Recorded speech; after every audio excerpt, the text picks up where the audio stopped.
Welcome to This Explainer. Look, we're going to jump right into things today because the story we're unpacking is, well, it's going to completely flip how you look at your own daily habits. I want you to imagine something kind of terrifying. Not like a horror movie scenario, but something way more common, and honestly, a lot more insidious. Imagine losing 10 whole years of your life. Not because time sped up in some weird sci-fi time warp, but simply because you stopped actually living. You just existed. Today, we're diving into the psychology and the really profound life lessons behind the man who lived the exact same day for 10 years. So seriously, what if you lost 10 years of your life to routine? Just imagine waking up tomorrow. You go to the exact same job, drink the exact same cup of coffee, smile at the exact same people while having those exact same surface-level conversations. And then bam, one day you look in the mirror and realize an entire decade has just vanished. Poof! This isn't just some crazy thought experiment, right? This is the actual reality for our subject today, a guy named Ethan. And I'm telling you, by the time we finish breaking down his story, you are probably never going to look at your daily schedule the same way again. All right, let's get into the first part of Ethan's journey. Section 1, the 10-year blur. Now, from the outside looking in, 25-year-old Ethan pretty much had it all figured out. He had a stable job, a nice little apartment, and a really good salary. People actually kept telling him how lucky he was. Total picture of modern success, right?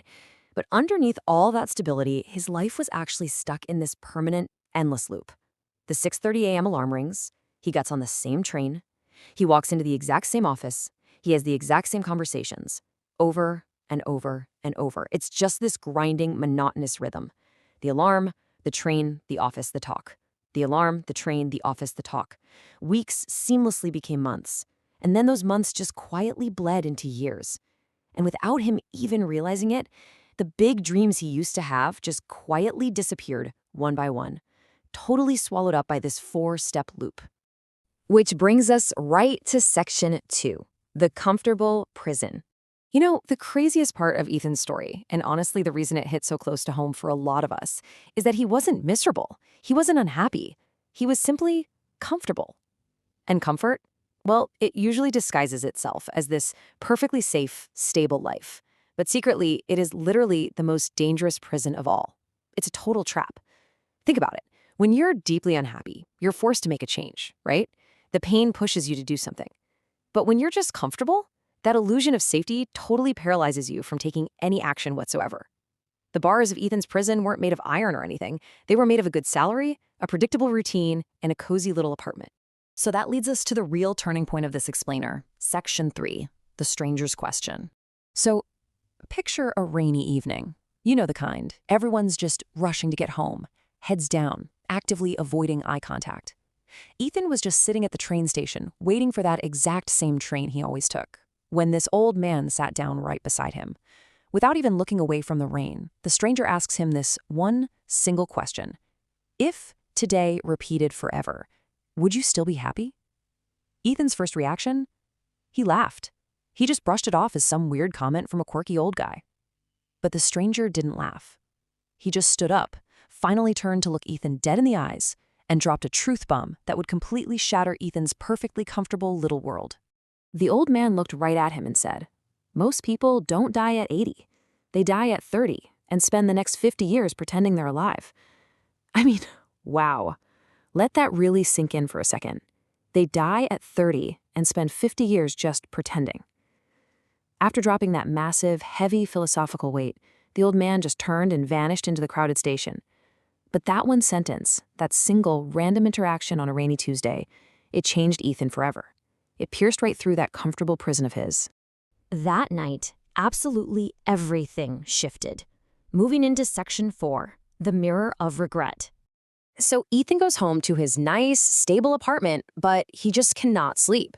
The old man's words are echoing in his head on a loop. He starts looking around his living room, and he realizes that everything he owned in that place had, at one point, been his big dream. Like getting the job to afford the rent, buying that specific furniture. It was all a goal once. But standing there that night, none of it made him feel alive anymore. It just felt like this weird museum of past ambitions. So he digs out this old notebook he hadn't touched in years. Inside, there's this list he wrote when he was younger, just filled with things he actually wanted to do with his life. Travel, write a book, start a business, help people. These were his real, deep-down passions.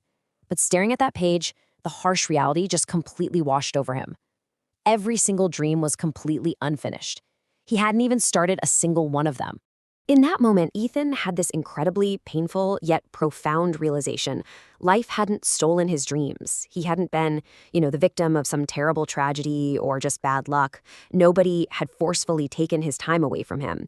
It was his routine that stole his dreams. His own daily, super comfortable, totally predictable habits were the silent thieves of his potential.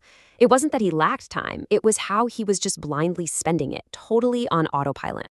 And this brings us to the final and really the most pivotal part of our analysis today, Section 5, the masterpiece decision. The very next morning, his alarm goes off at exactly 6:30 a.m. Ethan gets up, makes the exact same coffee, and goes to catch the exact same train. On the outside, the world hadn't changed one single bit, but internally, he had finally grasped this massive difference. Waiting for luck versus stopping the wait.